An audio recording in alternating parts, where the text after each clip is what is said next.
Hello, everyone, and welcome to the Dreams Unlimited Travel Podcast. My name is John Magi, and I'll be your host. And for this episode, we're going to be answering questions from our viewers and listeners from Facebook, Twitter, and folks who emailed me directly. I'm not quite sure I enjoy giving out my email address. I should probably change that.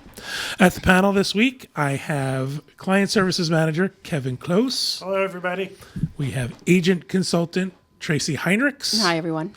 Back in the production facility, we have Associate Producer Rhino Clavin. Hello. And Producer Craig Williams. Aloha. Well, thank you guys for being here. This is an episode I've actually been looking forward to for some time. We wanted to make sure we had a couple of informational shows under our belt before we started doing the Q&A shows.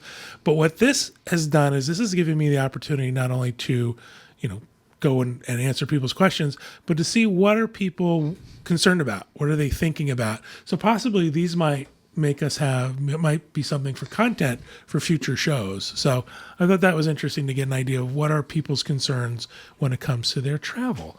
So we're going to jump right into it. We are going to start to answer some questions. And our first one comes in, and I apologize, we did not associate people's names with these for this show. I forgot to ask people's permissions. So if you were looking for your name to be mentioned, my apologies. I should have clarified that ahead of time. But our first question is, for someone who likes to have control, what does a travel agent offer? Do you get to still amend or change things while you have an agent? Question we get quite often. People who are Disney fans and love to plan their trips to Disney, they are control freaks. They want to have every aspect of their vacation planned, and they're worried that as a travel agency, working with a travel agency, that we're going to take that away from them. The first thing I want to start with by saying is that when you book with a travel agent, specifically when you book with Dreams Unlimited Travel, there's no cost involved. So don't worry about there being an extra cost for using an agent. We get paid from the commission that Disney pays us after you have traveled. So that's first and foremost. There's no extra cost. But there's a lot that we offer to help you along the way in your planning. But the simplest question I can give you is you will have as much or as little control of your reservation as you like. The things you can't do, you will not be able to contact Disney and actually make a change to the reservation itself. That has to be done through your travel agent, and you will not be able to make a payment. Those have to be done through your travel agent. But other than that, when you work with your agent, you figure out what it is you want to do, how much you want to be involved, how much you want them to be involved, and you come up with a plan. Tracy, anything you want to add to that? Is that a couple things. When you work with a travel agent, as John had said, we are the ones making changes to the reservation directly with Disney. So you'll hear people say the travel agent owns, or travel agency owns the reservation. That's what that means. And that's for your protection as much as ours. So that's about having one person with the ability to make the change on the reservation so that there aren't multiple people with their hands in the pot. So that's the reasoning for that. The other thing is with the payment, while you can't call Disney and make the payment, you submit payment details to us. It's actually Disney that's charging your card. That's correct. Not Dreams Unlimited Travel. So that's an important distinction. There are some travel agencies who will charge your card and then pay the company on your behalf. We don't do that. So if you're worried about any Disney Visa promotions or anything like that, you are booking directly with Disney from that point of view. So you will see we book your reservation with Walt Disney Travel Company in the case of a Disney package. And it's Disney charging your card, whether it's Disney Cruise Line, Royal Caribbean Cruise Line. It's those companies charging your card. We're just facilitating that transaction. There's also something to be said for that. We've all heard those horror stories from way back where a travel agency went out of business and your reservation disappeared. Because Dreams Unlimited Travel never charges your card or holds your money, all of the monies that you've paid are with the Disney company. Right. So if something were to happen to our agency for whatever reason, God forbid, your reservation is intact. Right.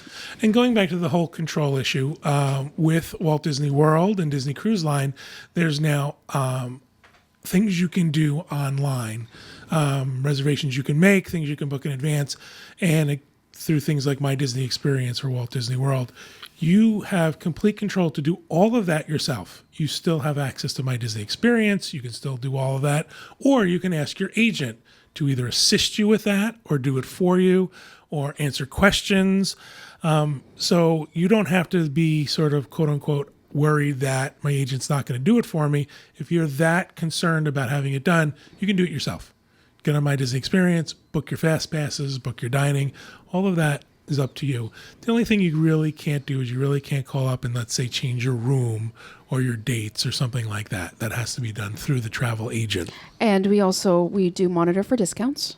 We're constantly watching and seeing what's new, what's coming down, and we've become, I don't know what the word is, but on discount day we all just kind of become one big rabbit's nest. I don't know what you'd want to call it, but we're all, trading information, and this is available and that's available. I've got so and so on the phone who needs to change next. We're all working on that, and so we're watching for those discounts, and we are applying them as they become available. Automatic discounts. You don't have to do anything. We will make sure that a discount gets applied, and then you get notified from your agent. Sorry, Kevin. There's also something to having an advocate to work with Disney if in case something did go wrong with your reservation or your vacation or while you're away. This is certainly the platform to say it. We are one of the biggest Disney sellers in the world of Disney travel. And because of that, there are times when we can call people up and say, listen, I have a client who's had an issue. What can we do to fix it? And sometimes it's no, and we hit a brick wall, but many times we're able to get that done for our clients because of who we are and how much we sell. I think another important thing that a travel agent offers is their knowledge. I like to have control. I've only used a travel agent twice, and it was Kevin both times I went on Adventures by Disney, and I tried to take control of it and ignore his advice and ended up getting bit in the butt because of it. So It wasn't by me. I'm not biting people. no, Because that's against HR rules. it was. Sure. But yeah, no, the knowledge comes in. And if I would have just let go of that control and trusted Kevin in that regards, I would have ended up being a happier person. So You got to remember, we book thousands of these. These are something that we do for a living over and over and over again. So we know all of the ins and outs and all of the information and everything we need to know to get that done for you and provide that for you in the appropriate way. And we also, you talked about, doing as little or as much as you want, working with your agent. As an agent, when I first start to work with a new client, it's a little bit like a dance. You kind of figure out, you're feeling each other out. I don't always know ahead of time how involved they want me to be. I wouldn't want anybody to feel like I'm taking over planning their vacation, but at the same time, I wouldn't want somebody to think, that they needed help that I wasn't giving them. Right. So, having that communication in the beginning and kind of understanding, and we have ways to do that. We, when somebody first books, I send out a welcome letter that maybe, we'll give them some suggestions, introduce some things, and then just kind of start to set the tone. So, and you do, and sometimes, have a lot of repeat clients and each other's working styles. Right. But just when you're working with an agent for the first time or vice versa, it can take a little bit to, just keep the communication open and know that not everybody has the same style. Right. And we are here to, as Kevin had said, to be an advocate. We know the battles. We also know how to pick our battles. We know that, sometimes we've been down a road before and we know that's not a battle Right. that can be picked. But we have a lot of experience and we know kind of what and I would hate for anybody to feel like they've lost control, Right. because that's a scary thing. You're Right. spending a lot of money on this vacation. And it's really just those areas that John mentioned. Not only do we have a lot of individual knowledge, we have a lot of collective knowledge. Right. Correct. We are a team, and a lot of information that if I don't have the information, I know that there are people close by who do. Yeah. Most important, I think, about that, something Tracy kind of touched on, is the fact, tell your agent what you want. Tell your agent, I am a super Uber planner. I want to plan everything myself. I want you for advice. Or I don't care. I want you to go ahead and book this for me and make my plans for me. As long as they know what they want, then they can meet and exceed your expectations. So communication is key on that.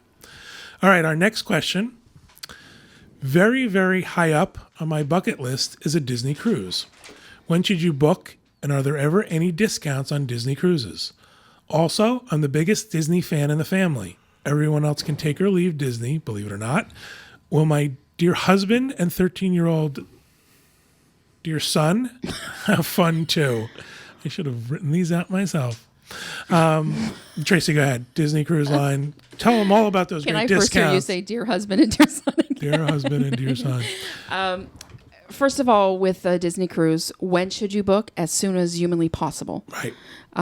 Disney Cruise is unique in the way that they've created a fervor, a fever. Like it's crazy. A knowledgeable fan base that gets Yeah. excited as soon as something comes out and wants to book it right away. Right. For sure. So if you are lucky enough to be ready and be able to book on release day when new itineraries are released or new dates are opened up, often that will be your best pricing. Disney is not known for their discounts as far as cruise line goes. They've only got 4 ships in their fleet. So unlike a cruise line like Royal Caribbean, who has many, many staterooms to fill, Disney does not. So things like discounts and promotions are few and far between with Disney Cruise Line. So you want to book out as far as you can. You want to try, if possible, to avoid holidays. Obviously, it's with a lot of families cruising. If If your kids are out of school, the prices will be higher. Exactly. right, and it's just so if you don't have to sail during summer and spring break and Christmas, then you would save money, sailing other times of the year. You want to book if you can't book right away or when they open. As I said, book as soon as possible. Cruising works on tier pricing. So as so many cabins sail at each level, they go up to the next price level. The next price level is some kind of secret formula. We have no idea what it is. I can't tell you after they sell 10 cabins, the price is going to be this. It's not that straightforward. It's just However, something that happens. on popular sailings, we've watched the tier pricing jump hour to hour. Yes, Yes. it can go that fast. We have easily seen that happen on release days, especially for the summer Europe stuff when they first release Alaska, anything like that. Also want to point out too, their tier pricing has now become a little more sophisticated in that it's actually down to the stateroom category. Right. So it used to be ship wide, everything went up in price. Now it's actually, if one category is filling faster than others, that will get more expensive. So you can look at a similar category stateroom and possibly spend a little bit less money. That's right. And that's another way to save money as well, is the type of stateroom. So on a cruise especially, I would say even more so on a Disney cruise, there's a lot going on. If you're on a 3 or a 4 night Bahamas sailing, maybe you can sail without a veranda. I know there's different reasons why people choose verandas, but chances are you're not sitting out there watching the ocean go by on a 3 or 4 night cruise. So maybe that's a way that you can affect the budget a little bit. Sometimes, as opposed to doing a 7-night cruise, doing 3 and 4 night back-to-back cruises can be less expensive than a 7-day cruise. So there's different things that you can do to help save money, as well. If you're flexible and you're working with an agent, let them know. Say, budget's most important for me. This is when I can travel. Or I love it when somebody says to me, I've got $3,000 for this cruise. I love that challenge to maximize Right. their dollars, because again, sometimes it's not about the dollars, it's about the value. So I'd love to see how much value can I get for somebody, within their budget. So working with your agent to kind of figure out those things. But Disney Cruise Line, discount, cheap, these are not words that go together. Exactly. Let's face it, Disney Cruise Line discounts are so slim, it's ridiculous. They do offer occasional military discounts, annual pass holder discounts, Florida resident discounts. Florida resident Yeah. discounts. But again, when we are talking about, we see one stateroom every couple of months, Yeah, one stateroom category. come Florida out. resident will tend to come out a little bit more often, and military, they tend to be about the same rates, but these are coming out last minute. So they're coming out often 30 to 40 days before sailing. Right. So it's not that if you're military, you don't automatically get a discount. They're using these discounts to sell remaining inventory. And the discounts, while a discount is a discount, these are not earth-shattering discounts. Yeah, I mean, and sometimes what happens is sometimes somebody will be watching a cruise, and the Florida resident rate will come out, and they'll expect a really big discount. But often that price that you would have paid by booking early on when they were first released is sort of equivalent to what that discount is now. Going back to So it's a the little bit of tier a game. pricing is by the Yeah. time you've gotten to the point that the discount is released, the price is already very, very high for that cruise. So the discount on that tier is probably less than you would have paid for if you booked it as soon as the cruise was released. And it varies from week to week. I can tell you there's some weeks. I have a couple of clients who live here in Florida, and they often sail on the Florida resident rate. And so we watch, and every once in a while they'll say, okay, we think we want to go have a look. And I'm having a look for a family now sailing in March. And the prices are considerably higher than what they paid on a Florida resident rate in November. So it still depends a little bit on supply and demand, but sometimes there can be some discounts to be had last minute. Now, just to say a Florida resident rate, we can add to an existing booking. Military, we cannot. Right. So military is new bookings only, and they're almost always only available after final payment has been made. And the inventory is usually very slim. It is. Yeah, there's not usually a lot of choice. Often there's, like with the current Florida resident discount, there's an inside, an ocean view, and a veranda, kind of one category in each guarantee. So you're getting in a pretty basic. I think we should also mention here the IGT, OGT, and VGT You categories. go right ahead. Yeah, I was just John, going to say, why don't you explain those? You go do right, that, okay? you go right ahead. So with those, these are your guarantee staterooms. This is something that Disney has brought out to sell again last minute inventory. So just as they do with the Florida resident and the military, they've released these, I don't know what categories, I guess, for lack of a better word. let's tell them what they mean. So IGT is an interior guarantee, and then you have OGT for ocean view and VGT for veranda. And what that means is that if I book an IGT, I'm getting usually a very deeply discounted rate. Like there's usually some good value to be had in these, but in exchange for that, Disney has complete control over what kind of stateroom I get. Right. So that inside stateroom, they have control of the category, they have control of the location and what my stateroom is going to be. They're just agreeing to give me a cabin on the ship, inside cabin, for a certain price. That fits that category of interior, Right. which is multiple categories within Disney's. Exactly. Same thing with the Inventory. ocean view and the veranda. So if I book a VGT, they're guaranteeing me a veranda, but not what size, whether it's obstructed, what deck it's on, what state. They're guaranteeing me nothing And of just that. quick to say, Tracy said obstructed. That means obstructed view. Your veranda Right. or your There might be a lifeboat in your way. window might Yeah. have something outside of it where you don't have a full view. Right. And so these are... Just want to make sure because we tend to throw these terms We out do. between It's us. exactly true. Right? Yeah. And these are 100% non-refundable, non-changeable, non-transferable once booked. These are, you sign on the dotted line, it's yours. Like we don't even get And a 24-hour don't they need to be hold. paid in full at the time you book They're them? paid in full at the time of booking because they're always last minute. So they'd always be paid in full, but we don't even get the 24-hour hold on these. The other thing too I want to mention is that these are always released after final payment for the Yes. cruise comes up, which means that if you've already booked, you'd have to cancel your existing Right. reservation and rebook and lose almost all of your And money. in some cases, that's worked out. I've done the math for some clients, and sometimes it's worth paying the penalty to book the new. But we look at each of those cases individually because have to. sometimes you may lose other things. So there's a lot involved in deciding to do that. You can't But- just have this rate applied. If you already have an interior stateroom and they release an IGT, your agent can't then have that discount applied to Exactly. it. That's I'm going back to this lady's question. Well- Yes, your husband and your son are going to have a great time. They are going to have a great time. There's one more quote unquote discount we have to cover, which is onboard bookings. Yes. So onboard bookings, that's when you're sailing and you love it so much, you want to book the next one.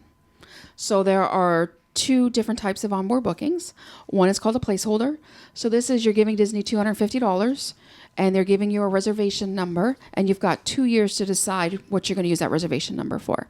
So You don't have to pick a specific sailing or a category or a Right. stateroom. All you're saying is sometime in the future, within these 2 years, I want to use this booking. And for those of us familiar, we used to call them dummy dates. We used to say you'd book a dummy date on board. So same idea, only they've streamlined it. So it's $250 and it just kind of sits for 2 years. And then when you're ready, you contact your agent and we would move that to whatever sailing you chose. At the time you move it, as long as your sailing is not blacked out for onboard discounts, which is a whole different topic, right? You know, it's like if the moon is shining over the, right. you will get a 10% discount. You'll also get an onboard credit based on the length of your cruise. For a future cruise. For a future cruise. And you'll also get an onboard credit from Dreams when that onboard booking is with us as well. If you book a straight onboard booking, that is, I know my date, I'm going to book it.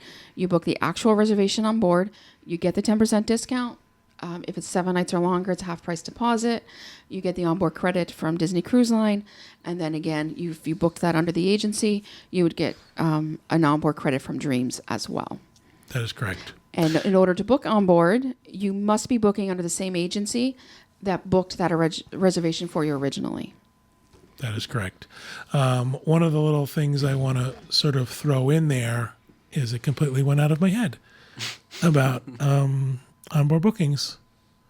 Isn't that terrible getting old? It is. All right. So let's go on to I had something in my head I wanted to say, and I can't think of what it was. I know Kevin skipped ahead to the second part of that question, but, will her husband and son have fun too?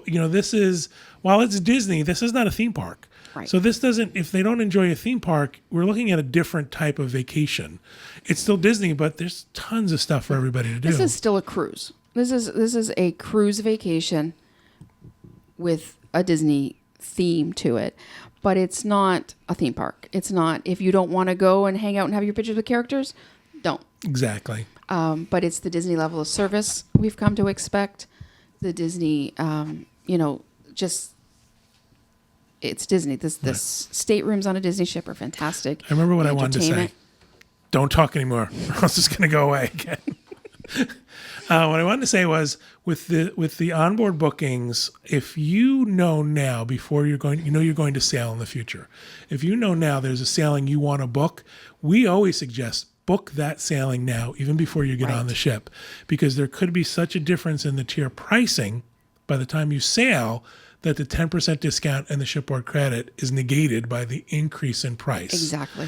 Good When point. you can get on the ship, you can reshop it, meaning you can book it again, or you can book a second booking and let your agent at home take care of it for you. But always, my biggest piece of advice is when you want to travel, book that cruise. Don't wait and hope something on IGT is going to be released. Don't hope that you're going to rebook on board, because the price can always go up and price you out. All right. Whew. So glad that came back.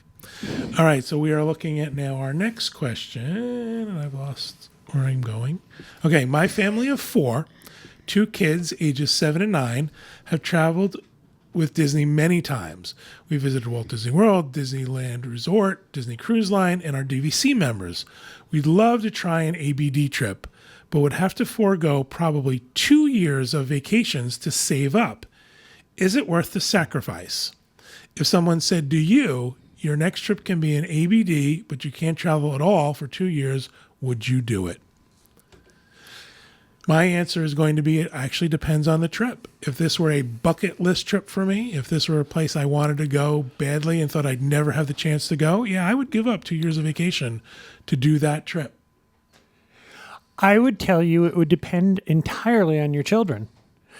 People ask me all the time if ABD is good for kids, and my answer is always kind of, I think, disappointing to them.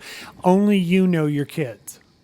I have people ask me, is the backstage magic good for children? And I think to myself, are your kids going to be interested in the history and the backstage parts of the trip?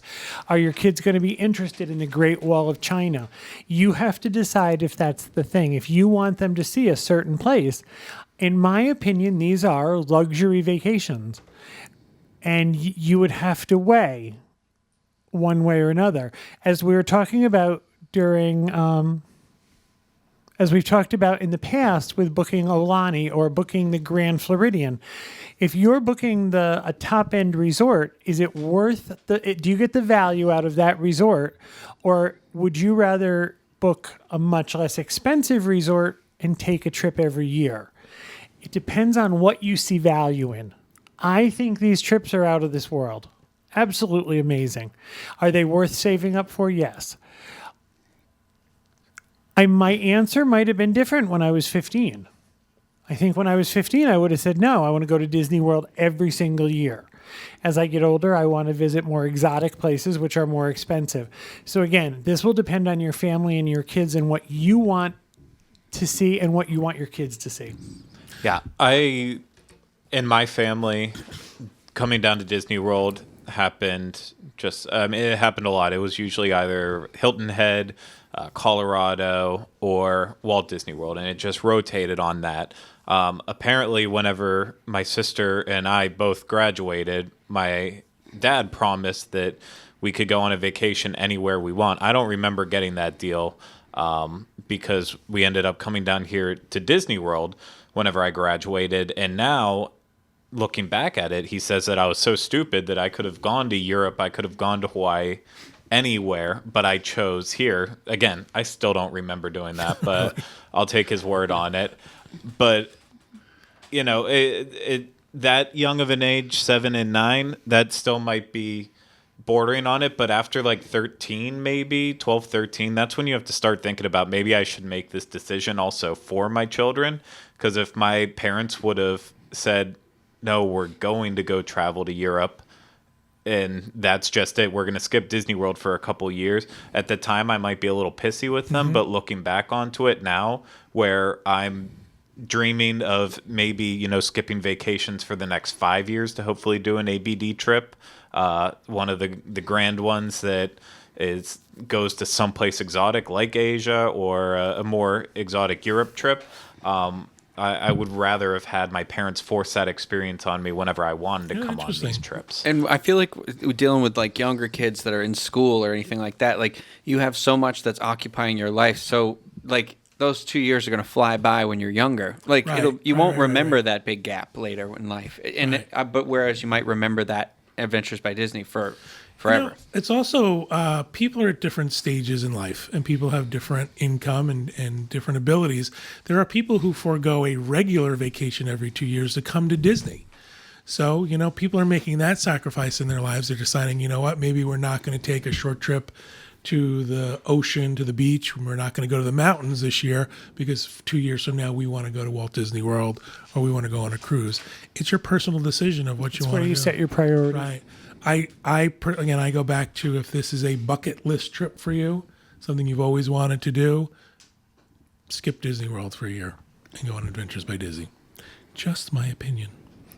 All right, our next question. With all the great discussions about Adventures by Disney, one thing that I have trouble understanding is total cost. Can you go over generally what's included in the price and what travelers will pay for separately? Kevin, I'm going to let you take that. Most of your trip is part of the price. Your lodging, your transportation while traveling, most of your meals, and that pretty much covers it. Entrance to any activities you do. The entire trip that's listed is paid for. There will be certain days on any trip where you will have time on your own and your meal would be listed on your own. At the beginning, you can see at what's included in each trip. It'll tell you 7 dinners on a 9-night trip. There will be 6 or 7 dinners. Breakfast is usually included every day, but there might be days where lunch is not included because they expect you to be out touring on your own. And you would decide what your food choices would be. Airfare is not included in the price. You have to get from your home to the beginning of the adventure. And gratuities for your 2 adventure guides are not included. All of the gratuities for Bell staff, hotels, the step-on guides, anyone you would expect to give a tip to during your travels is taken care of. Your bus driver. The only 2 people that are not are the adventure guides, and ABD suggests $6 to $9 per day per person for each adventure guide. So I would guarantee you that once you are done with your trip, you're going to think your adventure guides are worth more than the $6 to $9 per day per person. But that's what's included. Depending on the trip, there's quite a bit that's included, and you might have to budget a little bit less for meals, that type of thing. You also have to look at the trips individually and see what happens there. But I think for the most part, I would call these all inclusive. Yeah, transportation from the airport to your starting hotel and at the end, that's included. So you're not worrying about how you're getting yourself. Right. You're getting ABD yourself comes there. to the airport and picks you up. Right. And there's the intangibles we talk about. There are things that, ABD having 2 guides, taking care of your luggage. Luggage handling sounds like a nothing thing until you watch other tour groups. Exactly. When we were in Ireland and we had another tour group that kind of was somewhat following us along as we were going through some of the different things in a couple of the hotels we stayed at, I watched their one frazzled tour guide with all 40 of them. And I watched their luggage be taken off by the bus driver and just put on the side of the road, and they had to, schlep it to wherever they were going. I didn't have to do that. I got off of the bus, and I went to my, I went to room. a reception. Yeah, I might have had a drink. I went to my room. My bags just showed up later in the day. When it was time to send them out, when I was, when we were changing resorts or changing hotels, I left my bags and I went to breakfast. They just showed up that night in the next hotel. And there's a funny thing about that. When you first do that, it's a little unnerving. Right. And you're like, well, I'm just going to take this one with me. Yeah, I know, right? Yeah. I'm just going to keep this one with me Yeah. just in case. And by the end of the trip, we're throwing extra stuff on them. That's Yeah. right. Oh, here, take my wallet. Yeah, Take yeah. my phone. You know, So I would say these prices are all inclusive. There are meals. There's a couple of meals on your own, and there are airfare and guide gratuities. Also, anything you decide to buy in any area is on your own. Excellent. All right, we're going to do one more question before we end the show. We've got quite a bit of questions. So what we're going to do is this will be a two-parter. We'll do another question and answer show next week. But we're going to end with I live in Louisiana, and I'm flying to Walt Disney World on November 12th, 2016. Will we need a passport then? I've done some investigating, but seem to get conflicting information. You and me both. Yeah. I'm going to let Tracy really give sort of the detailed answer of this because I know she did the research on it. But what we've been hearing is that at some point there may be a time when every state is going to make you show a passport for travel. We're not at that point yet. At the point, what is it now? 5 states? I don't think we're actually going to get to that point. Well, that was what we were hearing. That was is what I the rumor. Right. That was the rumor, and what I think where the rumor started was, first of all, the answer to your question is no. You don't need a passport on November 12th of 16 to fly from Louisiana. So that's the short answer, no. But all of a sudden, this rumor came out that people were going to start needing passports. These driver's license weren't complying, and there was all kinds of hoopla about it. So what's happened is apparently there's some driver's license that don't comply to I think it's the Real ID Act is what it's called. Correct. And so those that don't comply, people in those states would have had to have had a passport as a legal document to fly with. So that's all been extended. And so now it's until, I wrote down some dates so I didn't get them wrong. January 22nd of 18 is the extension. And this is for all non-complying and states who are going to comply. So, maybe what I'll do is I'll try to get Craig the link. There is a really good graphic To Homeland Security's page that Security, talks about yes. what has to be done when. Yeah. That's right. And it talks about each state. Now, at January 22nd of 18, there's only 5 states left that as of right now will not comply. And that's America Samoa. One of these days you guys have to explain that to me. But separate from that, there's Illinois, Minnesota, Missouri, New Mexico, and Virginia. As of right now, those states will not comply as of January 22nd of 18. So after that date, as we sit here today, people in those states would need a passport to fly. Now, there's talks about compliance and different things. I am positive those states are going to come up with a way to comply. Right. And if they Fix say, already. yes, we are going to comply, and any other state who's not yet complying but has committed to comply, they actually get an extension until October of 2020. So as long as a state says, as of January 22nd of 18, yes, we are going to comply, then they have until October of 2020 to actually comply. So I think this is something that's kind of on the horizon. I think it ended up blowing up and getting all kind of, the rumor definitely was worse than reality. Right, exactly. There was a great bit of misinformation There that was. was flying And around. so as of right now, no, January 22nd of 18 is the next date to pay attention to. And as I said, there's just a handful of states at this point who are not either complying or set to comply. I do want to throw in one piece of advice. My piece of advice is everyone should have a passport. Yes. I realize that some of you may say, well, that's silly. I'm never going to leave the country, blah, blah, blah, blah, blah. Having a passport is so easy to get and will make your travel so much easier, even within the United States, if you're traveling from state to state. just go and get one. Just invest in it, because there's also that possibility that you will have an opportunity to leave the country and go somewhere else. Why not be prepared? And this is Your passport is good for 10 years. So I realize there's a cost up front. 5 but years if you're Canadian. You know, everything's worth less in Although Canada. we are starting to get a 10-year option as well, which is really big for us. Phew. Exciting. Okay, if you live in the United States, Thank you it's for good for clarifying. 10 years. And if you average the cost out of your passport over 10 years, it's not that expensive. Can Exactly. we briefly just say we get the question a lot about cruising with passports. If you are a U.S. citizen on a closed loop cruise, meaning that it starts and ends in the same U.S. port, then you do not technically need a passport. But you really should have a passport if you're cruising. If you're cruising to the Bahamas, well, technically you don't need it. Your driver's license or driver's license and your birth certificate will get you on the ship. If you were in the Bahamas and you get sick and you need to be taken to a hospital in the Bahamas and you're not getting back on the ship, now you're in a situation where you need to fly home. And now you're entering the U.S. by air, and there are passport rules to enter by air. So there's so many things. And I think in our business, we get a little cautionary. We always see what happens when things don't go right. Right, exactly. So, if you think about what you're investing in this trip, a little bit extra investment for a passport that isn't just for one trip, Right. May be worth the peace of mind. Agree 1,000%. 1,000%. Get a passport. Stop being cheap. All right. Well, that'll do it for this question and answer show. We're going to save the rest of our questions for a part 2 that we'll be doing next week. But this is the point of the show where we do our agent spotlight.